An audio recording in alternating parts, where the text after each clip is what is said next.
Hey guys, this afternoon I'm out on the deer lease. I'm going to show you this new feeder I have for rice bran. I've got a deer stand tied onto that tree. It's a buddy stand right over there. And I'm looking down this shooting lane right here. This deer lease I'm on is probably over an hour drive from my house. At the end of deer season last year, I found this feeder right here on sale. I can't remember what I paid, but I got a pretty good deal on it. It's a Shakedown feeder. It's supposed to be able to feed rice bran, corn, or pellets. And I've got it put together here. We'll take a look at it. I'll go ahead and show you on the box. It has this removable rain skirt I'm going to put on there. Hopefully it'll keep the water from getting around the bottom and caking the rice bran. And the control panel is actually right under the lid. You'll need, if you buy one of these, you'll need to bring some tools with you. Bring a ratchet and some sockets and some wrenches. We'll look at the bottom first. One thing I like about it that you don't see on a lot of corn feeders is it's got these legs right here. And that is so when you fill it up, it's taking the weight off your mechanism down here so it doesn't break. I believe this part right here is what spins, and that's what shakes the rice bran out of there. This lid right here just twists on and off. Now what I will say so far is it's kind of difficult to get back on there. I'm not really happy with that. Underneath the lid is the timer. I don't have the battery hooked up yet. Uses a 6-volt battery. Now it says in the instructions, for some reason it says don't use a heavy duty battery. I'm not sure why that is. There's the timer right there, and the wires run down to a little motor down there. And like I say, I think the motor just spins that weight down there and it just shakes the rice bran out. The rope I'm going to be using to hang this thing with is double braided dock line, this nylon. I'm hoping that'll be weather resistant. It's rated for 550 pounds. My stand is right over on that tree right over there. I think I'm fixing to hang this thing just right in front of my stand in between these two pine trees right here. I've got 2 ropes. I'm going to tie one rope from that tree to that tree. Then I'm going to put a hook in the middle, and I'm going to run that other rope through that hook, and that's what I'm going to be using to lift up my feeder with. So hopefully it'll be suspended right in between these 2 pine trees. Here's the hook I'm going to put on there. It is also rated for 500 pounds.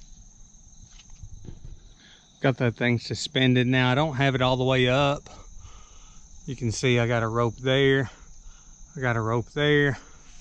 My little clip in the middle. It's going to be kind of my pulley. I really would have liked to have had it better in the middle, but hopefully that'll be close enough. Now, one thing the instructions say to do before you put your rice bran is to tighten these nuts up until that spring right there is almost or pretty much completely compressed. And there's 3 of them. And you do that just so that when you put the rice bran in, it won't all pour out.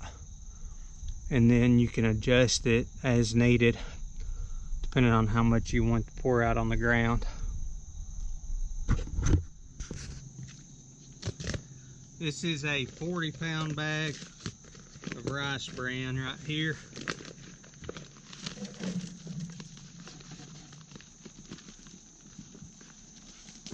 So I've got it filled almost to the top. It didn't hold the full 40 pounds. Of course, I could pack a little more in there, but I'm going to stop right there. Let me show you the timer over here. This timer right here, it's just got the 3 buttons right there. I've got it set to go off in the morning, I think around 7, and then at 3:30 in the afternoon, 6:23 p.m. First timer, 7 a.m. I got it running at 6 seconds.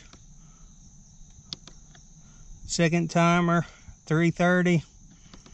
Also 6 seconds. Speed 100% on both of them. And then this third feed time, I just have it off. So I'm just gonna feed 2 times a day. And now it says it is armed. So what I'm gonna do, I'm just gonna set that lid on, I'm gonna pull it up, and then I'm gonna hit that test button and just see what it looks like when it's running. You can see the bottom right here, there's that rice bran in there. I'm pretty sure I'm gonna have to loosen these off. So I think I'm gonna go ahead and do that before I hit the test button, because it looks like nothing's really gonna come out. So I loosened these nuts up. There's 3 of them. Left a little space right here. Let's test it.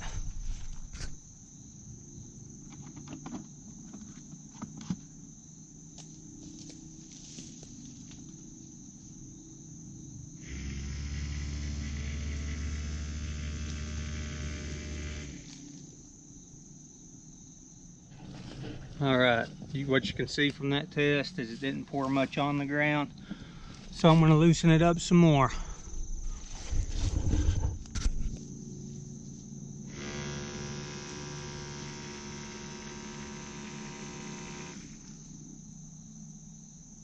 You can see that looks a little bit better right there.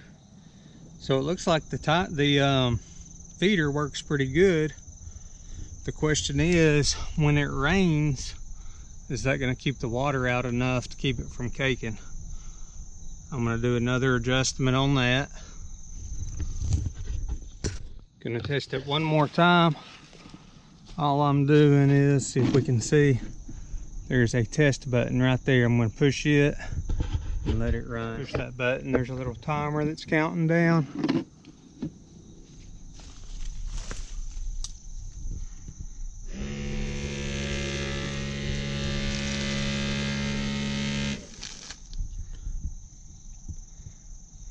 I don't know, maybe that'll be right. I hope it's not feeding too much. That looks good to me. So now I'm gonna pull it all the way up to the top and just leave it set. I just added this thing right here. It's just a little flap that Velcros on there, made out of some kind of nylon fabric or something. I don't really like that design. Seems like a raccoon or something would just rip that right off, but we'll try it. Maybe it'll keep the rain out of there. All right, I've got a game camera set up now. It's pointing kind of towards where the rice bran is. This game camera I had left out from last year, so I hope it still works. I'm gonna leave that set up and come back later and see how well the feeder works. Thanks for watching.